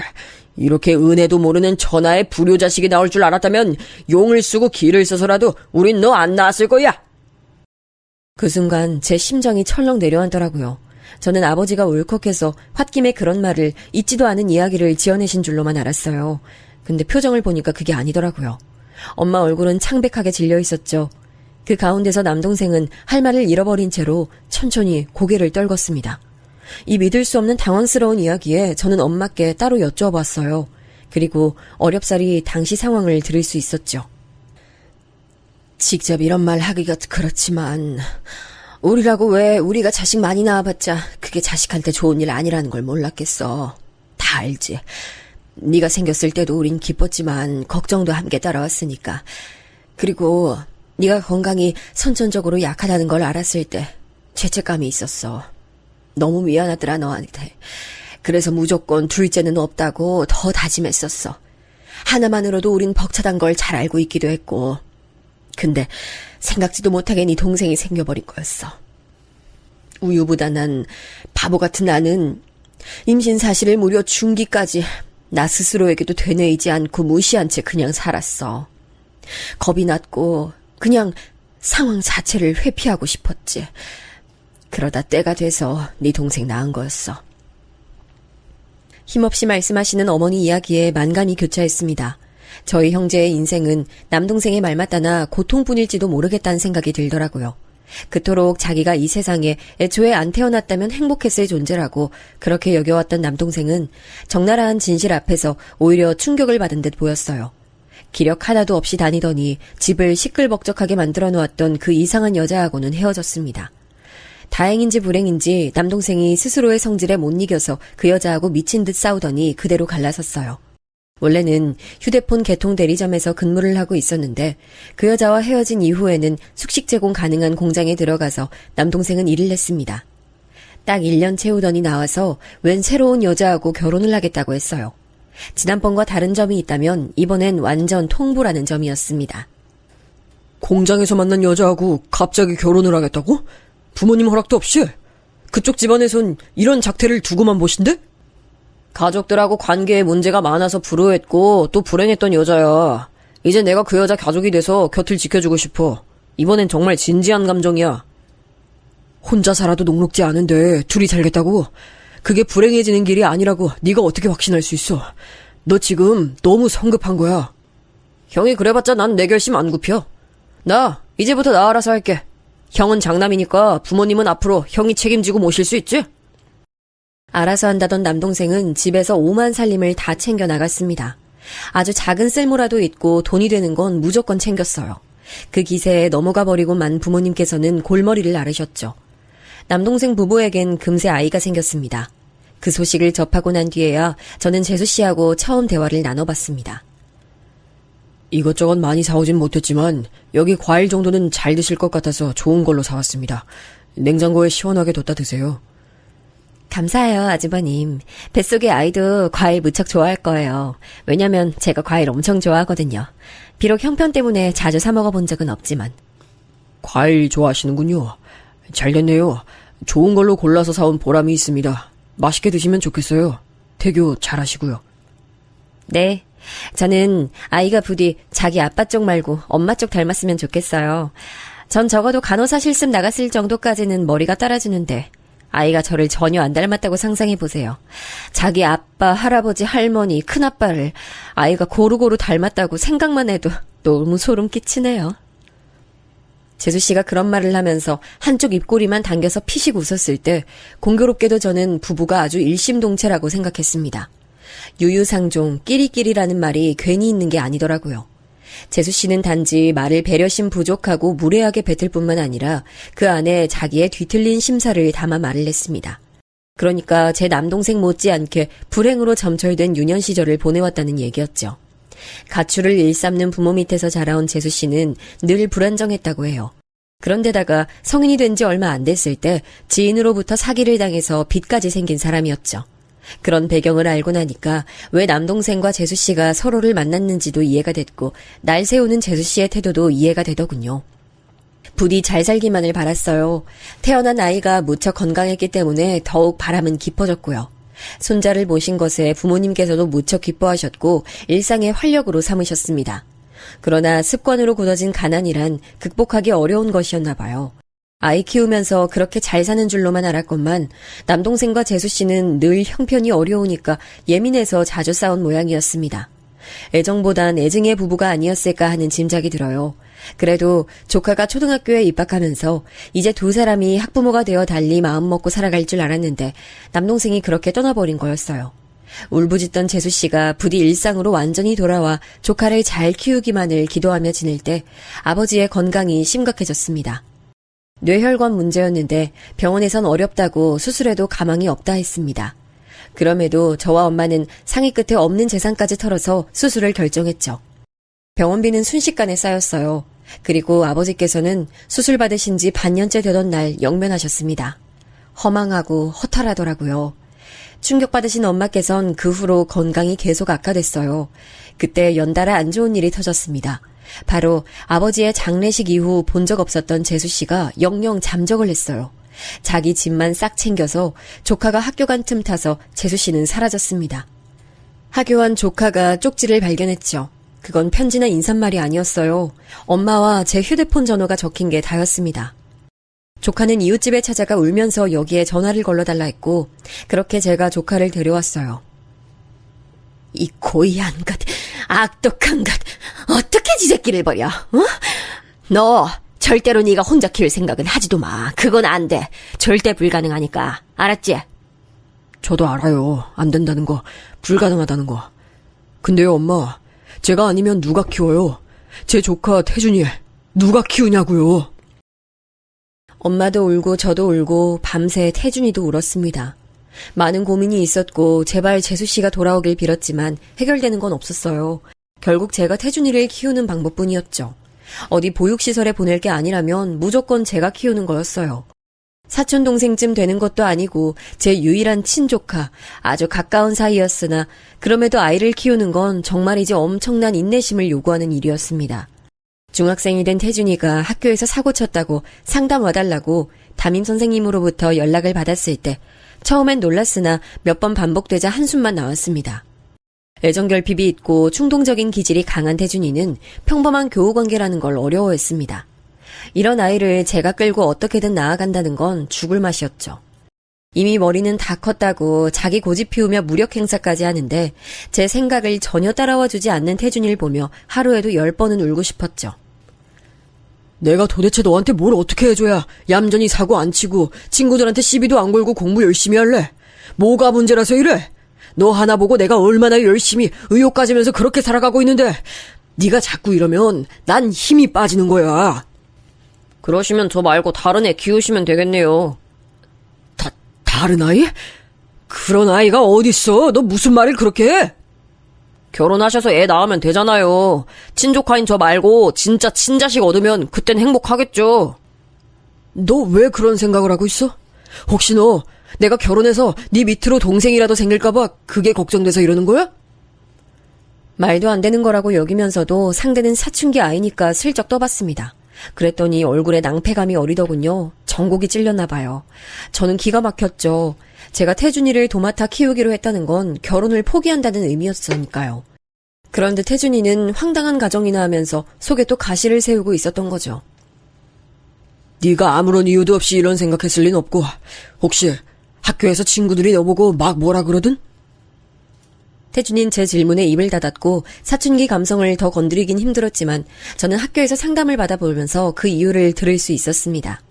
담임 선생님께서 학생들 사이에서의 일을 어느 정도 알고 계시더라고요. 제가 미혼인데다 아이도 없으므로 이제 언제든 반드시 결혼해서 친자식을 볼 것이고 그러면 태준이는 어디 멀리 기숙사 학교로 보내지거나 방치되는 결말을 맞을 수밖에 없다고 심보가 못된 아이들이 태준이에게 그런 얘기를 날린 모양이었죠. 그래도 오해가 꼬인 매듭의 지점을 알 수 있어 다행이었습니다. 제가 태준이를 앉혀놓고 정확하게 알려줬어요. 태준아, 난 이미 2년을 떠나보냈기 때문에 절대 결혼할 생각 없고 널 위해서라도 난 애 볼 생각 없어. 너 하나 보는 것도 힘들고 벅찬데 여기서 내가 뭘 또 추가하고 살겠어? 네가 생각하기에도 그렇지 않아? 그럼 앞으로도 저랑 계속 같이 살아주실 거예요? 저 안 버리실 거예요? 우리 태준이가 사춘기 한번 거하게 지나가는구나. 그래, 이 녀석아. 난 너 절대 버릴 생각 없어. 네가 버려달라고 사정을 해도 안 버릴 텐데 왜 그런 쓸데없는 걱정을 사서 하고 있어. 방황하고 떠들면 아닐 시간에 교과서 한 장이라도 더 봐. 너 보고 공부 박사 되라고는 하지 않아. 다만 적어도 네가 할 수 있을 만큼 공부에 최선은 다했으면 좋겠다. 알았지? 태준이는 울컥한 얼굴이 되어서 눈물을 참으며 고개를 열심히 끄덕였어요. 지금 이게 효과가 얼마나 갈진 모르겠지만 그래도 당분간은 사고 안 치고 조용히 학교는 다녀주겠지 그리 생각했습니다. 하지만 이게 웬일인가요? 태준이는 그 이후로 책상에 엉덩이 딱 붙이고 공부에 매진하는 모범생이 돼버렸어요. 공부에 기초가 부족한지 항상 개념 설명만 밑줄 치면서 암기하고 있는 모습이 태반이었지만 어떻게든 공부를 열심히 해보려는 것 자체가 제겐 엄청난 감동이었죠. 그리고 깨달았습니다. 저는 그저 사춘기의 태준이가 심적으로 잠시 불안정해서 제 결혼이나 친자식이 생기는 걸 걱정한 줄로만 알았는데 그게 아니라 태준이는 정말 심각하게 그 문제로 끙끙 앓아왔던 거였어요. 늘 사랑, 애정, 관심, 도움, 보살핌 이런 것들을 온전히 가져보길 원했던 태준이는 경쟁자가 생기는 게 너무 두렵고 무서웠대요. 그게 깔끔하게 해결되니까 전에 없이 공부에 열을 올리게 된 거예요. 그저 열심히 공부하는 습관을 들이는 것만으로도 행복하다고 저는 그렇게 여겼는데 시간이 좀 지나고 몸에 소름이 돋을 만큼 놀랐습니다. 태준이 네가 이번에 시험에서 7등을 했다고? 아이 성적이 이렇게 나오는 거야? 반에서 7등이라니 대견하다. 네? 아닌데요. 그거 전교석차예요. 반에선 2등 했어요. 뭐라고? 그러면 네가 전교에서 7등이란 소리야? 잠깐만. 네가 원래 늘 반등수로 뒤에서 7등 정도 하는 성적 아니었어? 근데 전교권에서 노는 성적을 받아왔다고?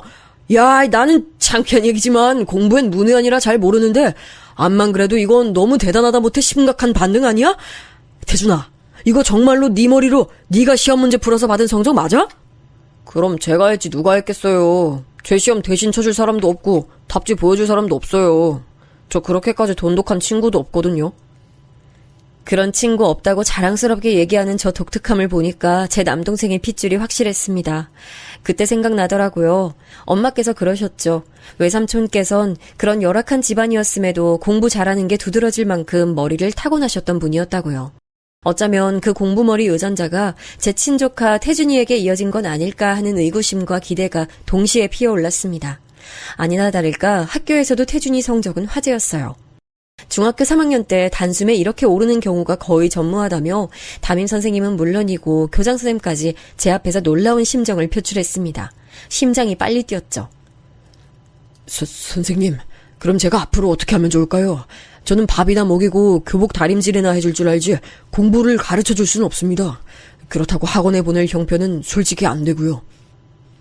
제가 대학 입학 관련해서 성적별로 경우의 수라는 걸 짜드릴 테니까 이거 참고해서 태준이 성적만 제대로 파악해 주시면 반드시 괜찮은 대학은 보내실 수 있을 거예요. 서울 소재 4년제 대학은 무난하다고 보셔도 되지 않을까요? 태준이가 의지만 잃지 않는다면 상위권도 노려볼 만 하겠죠. 예? 서울에 있는 4년제 대학이요? 거기다가 상위권 대학이라고요? 기절하는 줄 알았습니다. 저는 남들보다 많이 뒤떨어지는 환경 그리고 조건에서 나고 자란 사람이었고 서울에 있는 4년제 대학은 너무나도 대단한 간판이었어요. 이런 걸 태준이에게 미리 다 말을 한다면 부담감에 질식될까봐 그러질 못했습니다. 쥐뿔 번듯하게 지원해줄 수 있는 것도 없으면서 대학 잘 가서 출세하기를 바란다면 그건 정말 날강도 신보인 거지. 자유롭게, 다만 최선 다하도록 그렇게만 두자. 저는 태준이의 중학교 3학년 담임 선생님께서 짜주셨던 대학 입시표를 낡은 서랍장에 고이 넣어뒀습니다. 태준이는 집에서 통학이 용이한 무난한 인문계 고등학교에 진학했고요. 저는 이때 엄마께서 시설에 입소하시게 됨에 따라 많은 신경을 썼고 있었습니다. 일상생활이 어려워져서 시설로 들어가는 엄마의 모습을 보니 정말 이루 말할 수 없이 착잡한 마음이 들더군요. 깊은 상념에 빠져 한동안 심란했는데 그러던 어느 날 제가 문득 서랍장을 열어봤다 고개를 갸웃했어요. 대학 입시표가 제가 접어놨던 모양과는 다르게 접혀져 있더라고요. 저는 종이를 접는 습관이 일정하기 때문에 바로 알 수 있었습니다. 아무래도 태준이가 이걸 본 모양이었는데 따로 물어보진 않기로 했어요. 저는 그래픽 검토하는 일감을 늘려가며 더욱 일에 매진했습니다. 태준이 대학 보내려면 한 푼이라도 더 벌어야 했어요. 남들이 새 옷 사입고 놀러 다닐 때 우리 태준이만 아르바이트를 내내 전전하도록 할 수는 없었으니까요. 그렇게 정신없이 저는 저대로 태준이는 태준이대로 최선을 다하며 지냈습니다. 그리고 고3이 된 태준이가 받아온 모의고사 성적표를 보고 저는 눈을 한참 비벼야 했어요. 가뜩이나 모니터 자주 보시느라 눈도 안 좋으시면서 왜 그렇게 세게 비기세요? 그러다 눈 빠져요. 내가 지금 눈 안 비비게 생겼어? 아니 태준아, 내가 글자를 잘못 보고 있는 거니? 그러니까 이 한 자리 숫자가 등급이라는 건데 가장 좋은 게 1등급이잖아. 받기 힘든 거고. 근데 네가 지금 모든 과목이란 과목에서 전부 1등급을 받았다는 거야? 네. 지난번까지는 전부 1등급 받아본 적은 없었는데 이번이 처음이에요. 아무래도 이제 진짜 감을 제대로 잡은 것 같아요. 앞으로 제대로 해봐야죠. 지금도 엄청난데 대체 뭘 제대로 해본다는 건지 저는 성적표 종이의 내용이 믿기지 않아 자꾸만 보고 또 보고 반복했죠. 학교에 가서 선생님과 입시 상담을 한 차례 받아보니 그제야 실감이 났습니다. 선생님이 비장하게 말씀하시더라고요. 알고 계시죠? 태준이 천재예요. 그것도 가장 보기 드물고 또 무섭다는 노력형 천재요. 타고난 것에 노력까지 더해서 공부를 하더라고요. 근데 성격 보면 절대 유순하지 않고 오히려 좀 반항기가 있던데 그런 급한 성질머리를 누르고 공부에 매진한다는 것 자체가 태준이 녀석 정말 대단해요. 제가 그 말씀을 듣고 눈시울이 붉어졌어요. 너무 고맙고 대견하고 미안해서요. 해준 것도 없는데 왜 그렇게 열심히 잘하는 건지 제가 태준이에게 물어봤습니다. 머리도 타고났는데 그렇게 열심히 노력까지 하는 이유가 있냐고 말이죠. 그렇게 공부가 좋냐고도 물어봤죠. 그랬더니 머뭇거리면서 의외의 답변을 내놨어요. 공부가 재밌긴 한데 좋진 않아요. 금방 흥미가 떨어지거든요. 근데 제가 좋은 대학 가서 성공하는 게 우리 세 식구 가장 빠르고 확실하게 잘 살 수 있는 방법 같아서 그래서 노력하는 거예요.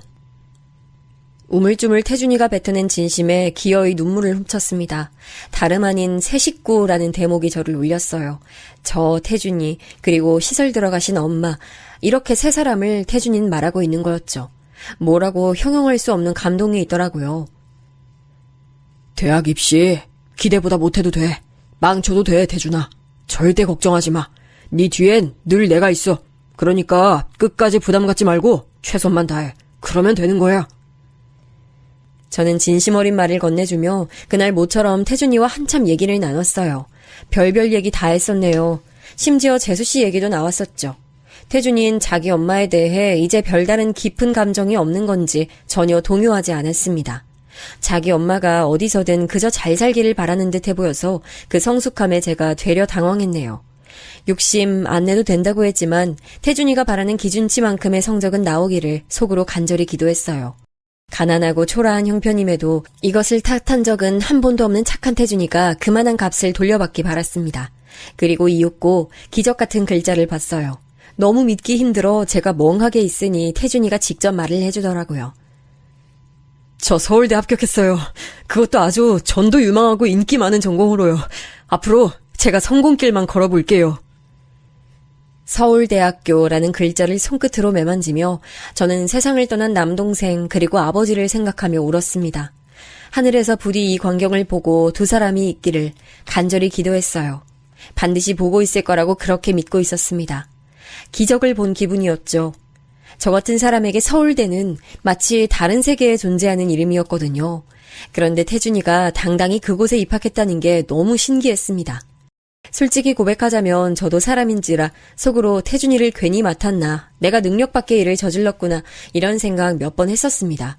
그러나 저마저 이 손을 놓아버리면 태준이는 앞으로 평생 자기 손을 잡아줄 누군가를 기다리기만 하면서 굉장히 외롭게 살 거란 예감이 있었어요. 아니, 거의 확신이었죠. 그래서 그 손 놓을 수 없었고 그렇게 버텼습니다. 가끔 충돌하면서 감정 상하고 얼굴 붉히는 일도 있었지만 어찌됐든 모두 가족이라는 울타리 안에서 해결 가능한 것들이었죠. 서로가 가족인 것에 감사했습니다. 태준이가 대학교 입학 후 첫 시험 기간을 보냈을 때 기념으로 나들이를 갔어요. 시설에 계신 엄마를 모시고 함께 외출했습니다. 하늘에 구름 한 점 없이 날씨도 좋았는데요. 엄마, 저 태준이 이렇게 셋이 가족 사진도 찍었습니다. 너무 잘 나와서 액자로 기어이 걸어뒀죠. 그 외에도 제가 태준이랑 둘이 찍어온 자잘한 사진들이 꽤 있었는데요. 문득 그 사진들을 빤히 들여다볼 때가 있었습니다. 그럴 때면 반드시 이런 생각을 하곤 했죠. 그놈 누가 키웠는지 몰라도 참 반듯하고 멋지게 잘 키웠다. 맡아서 키우겠다는 내 선택과 결심이 100번 1000번 옳은 것이었구나. 인생은 무슨 의미로 사라질까요? 제가 생각하게 된 것은 사람들이 가정을 꾸리고 아이를 낳는 것엔 분명한 이유가 있다는 점이었습니다. 가족이란 소속감, 자신의 유전자를 이어받은 분신을 세상에 남김으로써 비록 이 육신이 죽어 아스라질지라도 그 분신이 세상에 남아 흔적을 이어간다는 것에서 오는 나 자신의 존재감에 대한 확인이라는 게 사람이 살아가는 의미 같더라고요. 저는 태준이를 통해서 제 의미를 보았습니다. 엄마께선 건강이 좋아지지도 않으셨지만 그렇다고 나빠지지도 않으셔서 다행이었고요. 잘 지내셨고 지금도 무탈하게 계세요. 태준이가 대학교를 졸업하고 나서 이사도 2번 했고요. 태준이는 첫 직장을 잡자마자 바로 적금부터 개설했고 주식도 동시에 시작했어요. 돈을 벌기도 잘 벌었고 모으기도 잘 모았죠. 이토록 대견하고 멋진 친조카를 둔 덕분에 저는 호강하며 살게 됐습니다. 태준이가 하도 저한테 건강검진 받으라고 난리를 쳐서 정기적으로 받고 있고요. 그러면서 호르몬 문제를 잡아내서 치료약을 먹게 됐는데 확실히 컨디션이 좋아졌어요. 눈이 좀 안 좋은데 안과도 대학병원으로 꾸준히 잘 다니고 있고요. 이것도 태준이가 다 밀어붙여서 진행된 것들이랍니다. 믿을 수 없을 만큼 너무 행복한 나날이 이어졌는데 2가지 큰 사건이 좀 있었어요. 첫 번째는 태준이가 어느 날 갑자기 여친을 저에게 소개시켜주겠다고 데리고 왔었어요. 제가 여친을 보고 까무러치는 줄 알았습니다. 너무 얄팍한 기억이었기 때문에 완전히 잊혀졌던 얼굴 하나가 바로 떠오르더라고요. 그 옛날에 남동생이 한 달 만난 여자하고 살림 차리겠다고 난리친 적이 있었는데 세상에나 그 여자하고 정말 비슷하더라고요. 얼굴이 기억은 안 났지만 사람에게서 풍기는 느낌, 이미지, 옷차림새 이런 것들 있잖아요. 그런 특징들이 정말 놀라울 만큼 들어맞았습니다. 심지어 여자친구가 태준이보다 연상이라는 점마저 예전 남동생 그때와 닮아 있었어요. 이런 게 바로 유전자의 신비라는 것인지 너무 기가 막히더라고요. 황당한 웃음을 터뜨리면서도 제가 반대하는 것만큼은 잊지 않았네요. 왜 단박에 그렇게 반대를 하세요? 학벌 좋고 집안 좋은 여자가 아니라서 그러시는 거예요? 사람 됨됨이 좋고 성격 발랄하고 센스 넘치는 사람이에요. 진지하게 교제 중이니까 이 점 알아주세요. 잔말 말고 적당히 헤어져. 다른 이유를 이것저것 대기도 싫어. 그냥 내 맘에 안 들어. 내 마음에 대못을 박든가 그 여자친구에게 시련의 아픔을 주든가 네가 양자택일 해. 제 느긋한 반응에 태준이는 약간 화가 났는지 무조건 그 여자친구를 택할 기세였지만 3주 정도 지났을까요? 그 여친이랑 맞췄다던 커플링 보란듯이 손에서 사라져 있더라고요. 이런 거 보면 태준이 효자입니다. 그리고 큰 사건 2번째, 지난 세월 두문불출했던 재수씨가 나타났습니다. 태준이 앞에 등장해선 원망을 쏟아냈고 효도를 강요했어요. 우리 아들 이렇게 번듯하게 잘 컸고 그동안 잘 살았는데 왜 엄마 찾을 생각은 안 했어? 넌 엄마 자식이니까 찾으려면 금방 찾을 수 있었을 텐데 엄마가 너를 얼마나 기다렸는데. 그러시구나. 저도 기다렸어요. 많이 기다렸는데 안 오시더라고요.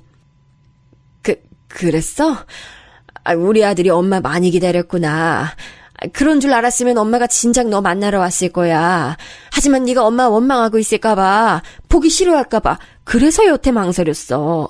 네가 먼저 와주기만을 바보처럼 기다리기만 한 이 못난 엄마를 용서해 줄래? 근데 무슨 용건이세요? 용건이라니. 너 엄마 앞에서 무슨 말을 그렇게 차갑게 해? 재수 씨가 눈물 훔치는 신용을 하더군요. 그 모습 보며 솔직히 어이가 없었습니다. 어린 자식만 달랑 두고 도망가 버렸으면서 이렇게 뻔뻔하게 굴다녀. 조금 화가 났지만 그래도 태준이의 선택에 전적으로 달렸다 생각하며 가만히 있었습니다. 태준이가 자기를 낳아준 엄마에게 끌려서 쉽게 용서를 해준다고 해도 제가 그 선택을 비난하면 안 될 일이었죠. 괜히 씁쓸한 입맛을 다시고 있는데 갑자기 태준이가 피식 웃더군요. 명백한 비웃음이었어요. 그 모습에 재수씨가 발끈했습니다. 그 표정은 뭐야? 너 지금 서울대 나오고 뻔지르르한 회사 다니는 성공한 인생이라 이거야? 그래서 이제 엄마 따윈 무시해도 된다는 거야? 태준아, 잘 생각해. 널 낳아준 사람보다 네 인생에 더 대단한 존재가 어디 있겠어. 인생 후회 없이 살고 싶으면 이제 엄마 좀 챙기면서 살아줄래? 엄마도 우리 아들 효도받고 싶어서 그간 얼마나 기다려왔는지 몰라. 원래 이러신 분이셨어요? 제 기억 속 엄마라는 분은 이렇지 않았는데 좀 낯설고 이상해요. 세상에, 너 이렇게 보니까 진짜 네 아빠랑 너무 닮았다. 소름 끼치게 닮았어. 그래, 당연하겠지. 네 아빠, 형이 널 키웠으니까 닮을 수밖에 없겠네. 저기요, 아주버님. 애 너무 막 키우신 거 아니에요? 지금부터라도 저하고 살아야겠네요. 도저히 아주버님께는 더는 못 맡겨요. 더는 못 맡기다뇨? 그게 무슨 말씀이세요? 애초에 저 버리고 가셨으면서 맡기고 가신 것처럼 왜 포장하세요? 그러면 제가 속을 줄 아세요? 어림도 없다는 듯 태준이의 단호한 반문에 재수씨는 즉각 꿀먹은 벙어리가 됐죠. 제가 사이다를 한 병 마신 듯한 개운함을 느끼고 있을 때 태준이가 쐐기를 박았습니다. 웬 종이 하나를 가져와서 재수씨에게 내밀었어요. 언젠가 이런 순간이 올 줄 예상하고 대학을 졸업하면서 적어본 것이라고 했습니다. 저게 대체 뭘까 싶어 저도 촉각을 기울였죠. 재수씨는 감동받은 얼굴로 그걸 펼쳐봤죠. 설마 그가 나한테 편지를 써온 거야? 고마워서 어떡해. 아니네. 이 숫자들은 대체 뭐야? 제가 초등학교 졸업하기 전부터 대학 졸업 때까지 지출한 내역이에요. 거의 빠뜨린 거 없이 정리됐고요. 제 엄마니까 그거 큰아빠한테 정선해주세요. 그래야 저도 엄마 다시 보면서 살 수 있고 엄마 곁으로 갈 수 있죠. 그게 순서잖아요. 그 말을 듣는 순간 저도 모르게 속이 시원하게 풀리면서 입가에 미소가 지어지더군요. 반면 종이를 쥔 재수씨의 손은 주체할 수 없을 정도로 덜덜 떨렸습니다. 낭패감이 떠올라 있었죠. 잠시 후 재수씨는 그 종이를 구겨서 아무렇게 바닥에 휙 던지더니 미련 하나도 없이 몸을 돌려 사라졌습니다. 황당하고 씁쓸한 재회의 마무리였죠. 그 후론 내내 분에 넘치고 복에 넘치는 일상이었어요. 제가 여자친구를 만들어서 편안한 연애를 하게 된 게 나름의 뉴스였고요. 앞으로 제게 목표가 있다면 훗날 하늘나라 갈 때 누구보다도 당당하게 어깨 펴고 입성하는 것입니다. 지금까지 제 얘기 들어주신 분들 고맙습니다.